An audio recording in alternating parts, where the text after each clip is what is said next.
For 3 decades, my pal Richard Trainor has produced some of the most thought-provoking and revelatory journalism in California.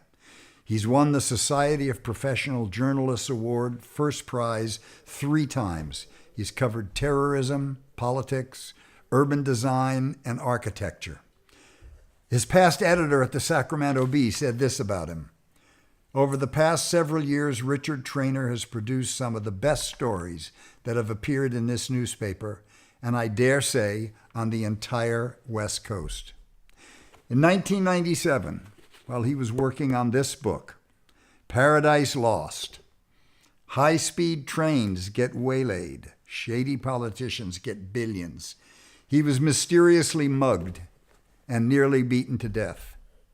Beaten so badly, he had to learn how to speak again, and he lives today with a limp and a service dog.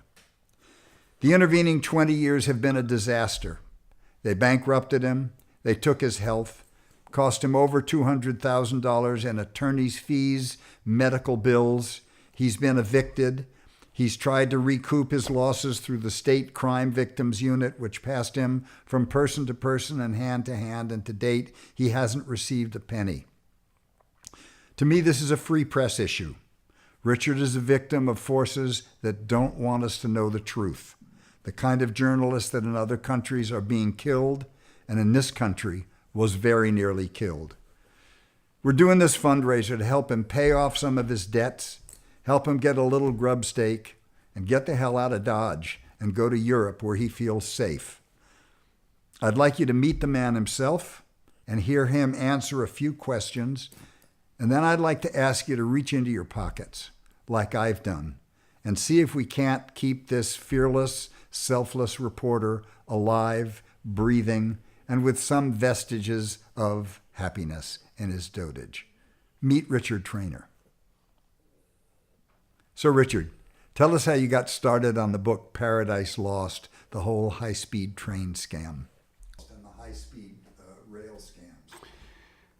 I got started on that in the spring of 1997 when I took on another assignment that then grew into this incredible tale of manipulated, earmarked contracts that were given to corporations without benefit of any real competition.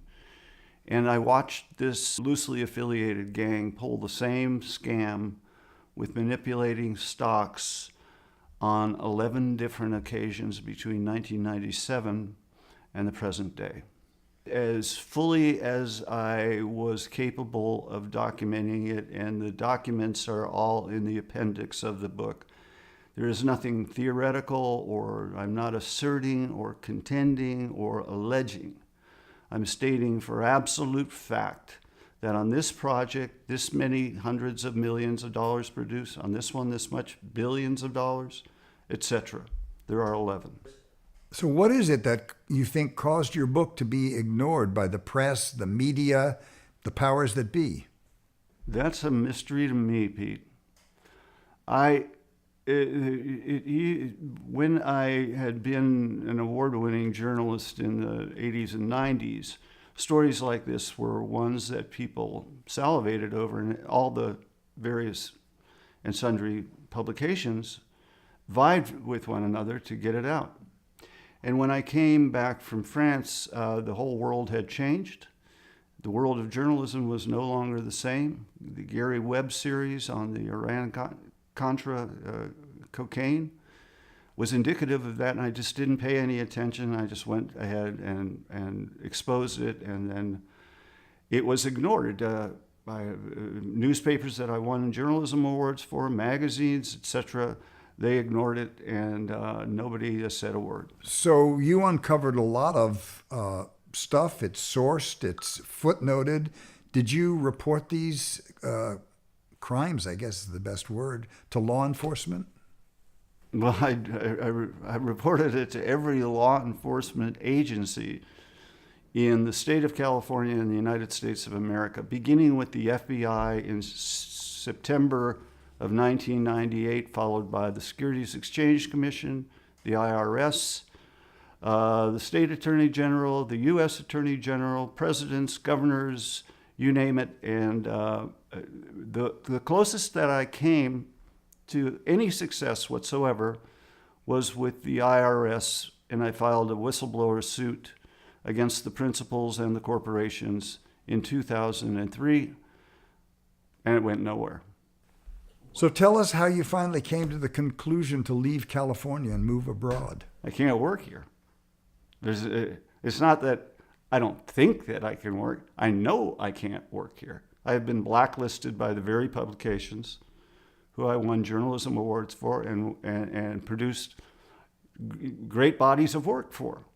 And it isn't just in the state of California, it's nationally as well. I took it to 60 Minutes and New York Times and the Washington Post, LA Times, you name it. And nobody, I don't know why, but these kinds of stories, it's a fashion that has gone out of fashion.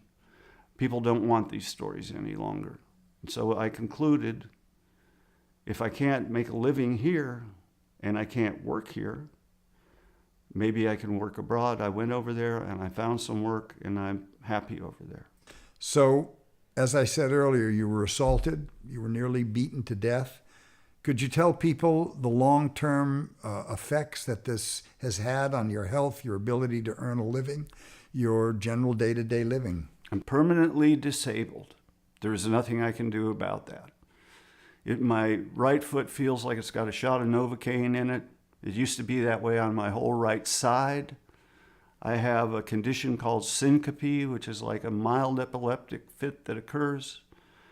I have post-traumatic stress disorder. I had a traumatic brain injury. I have depression. I have a myriad series of afflictions that are just not going to go away.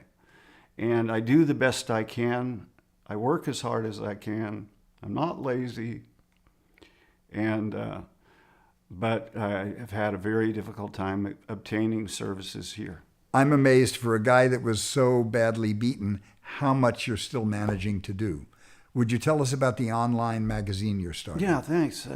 I'd like to talk about that. You know, the thing is that when the guy persuaded me to get involved in this project, the one that is in Paradise Lost, I first told him, you know, I don't think I'm going to do any more journalism. I think I'm going to concentrate on fiction, which is what I had been doing for the previous few years. My novel is finished. It is the final part in a 3-part series. The novel is called Wind Whistle Bone, and has had rave reviews by those who have read it, including the late Luther Nichols of Doubleday in San Francisco. But I do like to publish stories that of some sort of import, even if they may not be about politics. So that's what El Dorado magazine is going to be. If there's somebody who's going to write about politics, it won't be me.